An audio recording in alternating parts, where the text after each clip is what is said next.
Hello, Canada. We are here at the Toronto International Film Festival celebrating the 10th anniversary of the Canadian Music Cafe. I'm here with Joly, producer, disruptor extraordinaire, and now a donut maker. How's it going, Jay? It's going great. Thanks for having me at the 10th Annual Music Cafe. It's a real pleasure. Hello, Canada. So, not only are you a filmmaker, but you used to be a musician. You still are. You were on tour, however. You were right in it. And now when you developed Cineku and a really disruptive style of accelerating and creating films and emerging filmmakers and these cult films to arise out of them, you've really surpassed that and brought your love of film and music and tech and enterprising, and it's just all next level. So to take that further, your film Another WolfCop just won the Canadian Sync Awards, the first ever Canadian Sync Awards for Best Sync Placement, which is when you put a song into a film. Yes, it was a huge honor for the film, the people involved in it, and we worked with a real terrific legend in film and TV sync out of Vancouver named Natasha Dupre, and she won the award. And it was great because not only did we get a fabulous song, which is Gowan, over another very infamous werewolf affection scene within the film, again, if you watch the first film, you'll know that this one where we got Moonlight Desire, and this one we were able to secure the sync to Strange Animal, another great Gowan hit. And the bonus was Gowan, from the first film, he learned about the movie after it got released because people would come to stick shows and ask to have copies of WolfCop signed, and he had no idea what this film is. And then when he learned that we had, appropriated bought the rights, not appropriated, liberated his song. He was so blown away by the movie, we actually put him, spoiler alert, in WolfCop 2, commonly known as Another WolfCop. WolfCop 1 and Another WolfCop have had incredible cult hit status and success to the point where, like you said, they're literally going to a Gowan fronting the band Styx concert, getting him to sign things. You have a few more enterprises around that occurring, and I did hear that Gowan, when you guys were doing the premieres across the country of Another WolfCop, Gowan was showing up to the premieres. Oh yeah, Gowan was a real. So Gowan, he's become a real friend, and I see him whenever I can. And when we were saying we were in December, because Another WolfCop was, of course, it was set around Christmas time, as any great action picture should be. Gowan, we had some time off between his Styx gigs, and we were saying, well, we're going to be doing like this. We're going to be doing a screening in Toronto, screening in Montreal, screening in Vancouver. And it would be great to do something where we could give to charity. We could have you on the road to kind of be the maestro. And we did like WolfCop 1 and 2 back to back. He played some songs. We brought musicians. Yeah, it was actors. It was a really great time. Perfect time for this during the season, the holiday season, to have Gowan on the road, working with us, promoting the film, and also giving the audiences an extra little treat, which is seeing a legendary Canadian songwriter live. I brought my vinyl Gowan record, yeah. And people were like, I think you were like, you have a vinyl Gowan record? Of course I have a vinyl. Who doesn't? A gatefold one, too. It was nice. And so to be able to be there supporting your film, but having Gowan there to sign the record was pretty epic. Moonlight Desires were fulfilled.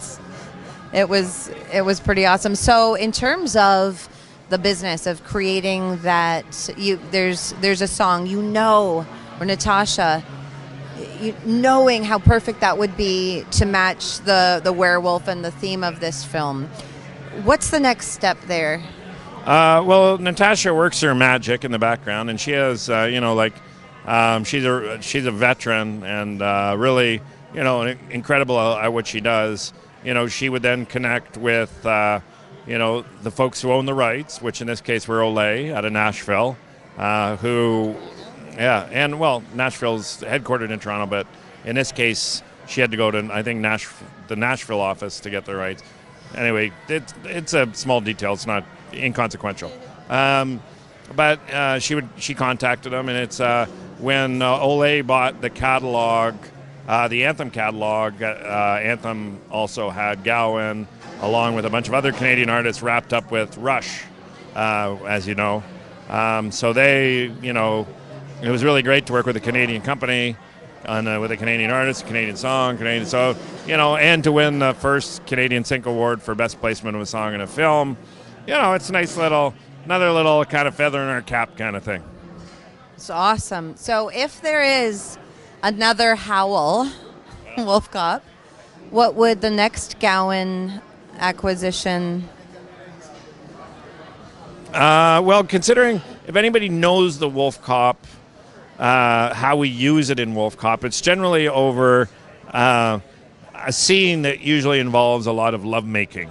So, I'm a huge fan of Criminal Mind, as everybody knows, and I've always looked to figure out how I could put that. But, I think I could see another, and lesser known, but I think an incredible song by Gowan is All the Lovers in the World, which you can imagine what kind of love scene that would be. If you know the lyrics to this song. I'm not going to sing it, no. I'm not going to answer that. Anyway, that would be a fun one to do. But Criminal Mind would definitely be something that I'd like to, because he played this great, of course we'd have him play the organ player in the hockey rink in Another WolfCop. What was his name, Organo? Organo, because he plays the organ. And Gowan gave himself that name, which I think is perfect. And anyway, if you see the movie, he's an incredible actor. I think he deserves to be on screen a lot more. Like, true professional, natural entertainer. Camera loves them. Like, if we get our mistake was not rating more scenes with Organo. It was truly such a perfect sync in all directions to be able to have him performing and in the film, and of course the song. Congratulations on that. Oh yeah, it was a beautiful thing to happen. Like any award, it's unexpected and it's cherished when it arrives. Now we've heard another new iteration springing forward from the WolfCop brand, and I think you're wearing it, Liquor Donuts. So in WolfCop, this is the place where the cops go for their donuts. As anybody knows that's a WolfCop fan, Lou Garou, who is WolfCop, he's an alcoholic werewolf cop, and the more liquor he drinks, the stronger he gets, and the more donuts he eats, his senses improve. And when we were, again, creating the world and creating that, we thought, okay, we need something, a place he goes, and obviously we were very simple like we were with, and just called it Liquor Donuts. And that very quickly became something fairly iconic, and we made some t-shirts, and they became our best-selling t-shirt, and people would always joke, it's like, dude, you need to create a real Liquor Donuts. That's like the best idea, like Tim Hortons meets CBGB's. And I'm like, all right. And it was one of those things, you work on the corner of your desk, and then all of a sudden someone says, you know what, I want to invest in that. What does that look like? Let's make it happen. So my partners and I, we actually created a new company that we launched in Toronto, and we've leased a place in Kensington Market to open the first Liquor Donuts that's, just what it sounds like, kind of like a bar that serves donuts, but also, it's a traditional diner, but it has a real slant towards music appreciation, and donuts isn't just a food, but it's also a 45 RPM record. So we're actually going to have a record press in the restaurant that we're working with Viral to help execute on. And within the space, we designed a gallery and event space for bands. So it's kind of like this kind of perfect, I guess, storm of ideas that came together. We got, again, the company we called it Belly, which is Beats Eats Life Incorporated, and figuring out how to bring like food and music and really cool experiences together. And while we were doing that, we also happened to find ourselves buying a steakhouse up on Geary, which is where all the musicians rehearse. So we've got this little steakhouse that we've been operating for about a month that, you know, we're slowly going to iterate into kind of like a Max's Kansas City. So yeah, apart from all these other crazy ideas, it's just, you know, life happens. If you're out there and, you know, you have a joie de vivre, these kind of opportunities come along, and I have a hard time saying no sometimes, I think. Sounds like groaner alert. You're having your steak and eating it too? Yeah. Well. Sorry. Bad one. I'm not going to comment, but yes, I am definitely having my steak and eating it too.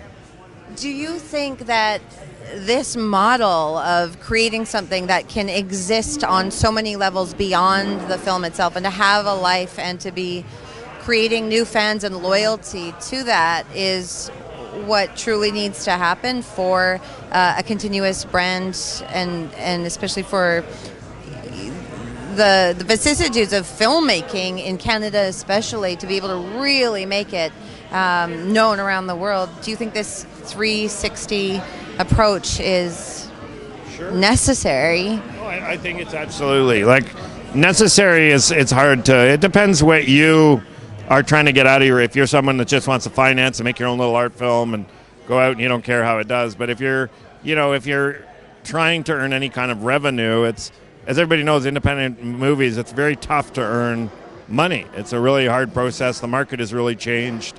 There's a lot of players, but there's less and less margin. And there's a lot more movies being made than ever before because technology, like this camera here, that one person can operate, do the sound and everything, is democratized, screen-based media. So more and more you always, I feel, have to look at, like with WolfCop, we looked at action figures we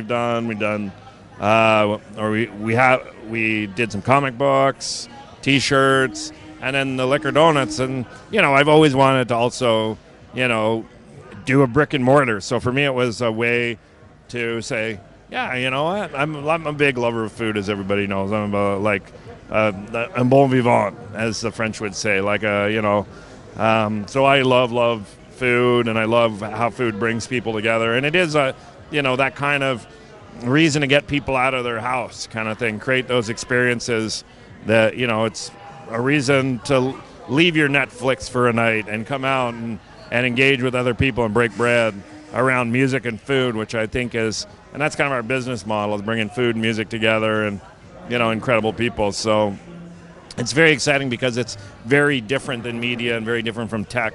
But at the end of the day, it's high risk and it's weird and it's challenging. And, I'm kind of like of the adage that if you're not being challenged and trying to learn every day, what's the point, So you're making it happen, and you're developing loyal fans along the way, and it seems to really... And new fans, and it's not a spoiler alert. I had the donuts last night. Yeah. The liquor donuts. The liquor donuts during TIFF, and you're also sponsoring our first weekend club party with donuts. Yep, thank you. They're good. They're good. Yeah, I think we did a limoncello donut yesterday. Again, we put those were our R-rated donuts, so those were good. But yeah, so we do have, there's liquor donuts isn't just about booze and donuts. It's just, craft beer, wine. We have lots of stuff. We're going to be serving kids in the restaurant as well. But yeah, those particular donuts are some of our boozy donuts, which we bring to parties like that. We would love to do a little giveaway and send a Liquor Donut shirt to First Weekend Club member. Could we do that? Yep, anytime. Okay, cool. So stand by, and we will let you know the details on getting your own Liquor Donut shirt. The one right on my back. Oh, signed. Unwashed. J. Joly, everyone, and you can check out WolfCop and Another WolfCop where? It's all available on iTunes. And depending where you are in the world, also Netflix and some other platforms. But in Canada right now, you can either go to Walmart and buy the Blu-ray, or Best Buy, or any of those bigger outlets, or see it on iTunes. Thanks, Canada, and stay tuned for the next Joly project. I'm going to have to put I think I'm on hiatus from anything new right now. But I'm saying that, and then something else will come along. We'll keep you posted. Thank you. Thanks, Jay. Cheers. Thank you.